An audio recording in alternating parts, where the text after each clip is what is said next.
Yes, mambo vipi mtazamaji wa Rudisha TV? Kama bado hujasubscribe kwenye channel hii, naomba usubscribe ili uwe wa kwanza kupata taarifa zetu mbali. Bwana, taarifa ambayo imegusa headline, yani imetaalaki na imetamalaki katika habari za michezo, ni taarifa kumhusu mchezaji Faisal Salum Fei Toto. Taarifa za ndani kabisa zinasema mchezaji huyo Faisal Salum Fei Toto ambaye aliondoka kwa madaa, aliondoka kwa dharau katika klabu ya Simba.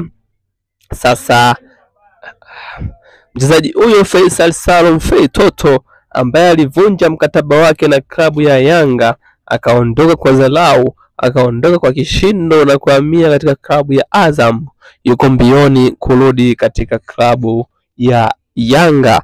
Taarifa zilizonifikia hivi punde na wataalamu wa taarifa kutokea vyanzo maalum kutokea katika klabu ya Yanga ni kwamba scout ya Yanga iko tayari kurudisha majeshi yake na kurudisha Faisal Salum Fei Toto ili kuwatumikia katika msimu wa mwaka 2025 2026, lakini pia kuwatumikia katika msimu wa mwaka 2027 2028. Ni kwamba atasaini chini ya miaka 4. Faisal Salum ataungana na washambuliaji wengine, yani viungo wa kati, na mzungumzia Mdassir Yasin, lakini pia Max Zingeli, lakini pia Dr.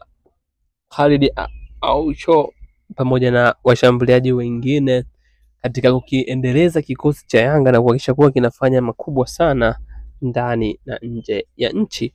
Faisal Salum atakumbukwa kwa makubwa aliyoyafanya katika klabu ya Yanga pindi alipokuwa amecheza hapo, kwa kuwasaidia kuweza kuchukua ubingwa mara 4 mfululizo na kuwaadhibu wapinzani wao klabu ya Simba katika uwanja wa SM Kirumba katika fainali ya kombe la CRDB. Sasa tusubiri tuone nini kitatokea na nini sajili tatiki. Kama umeipenda sajili ya Faisal Salum, basi dondosha comment yako hapa na usahau kusubscribe, kulike, kucomment pamoja na kushare.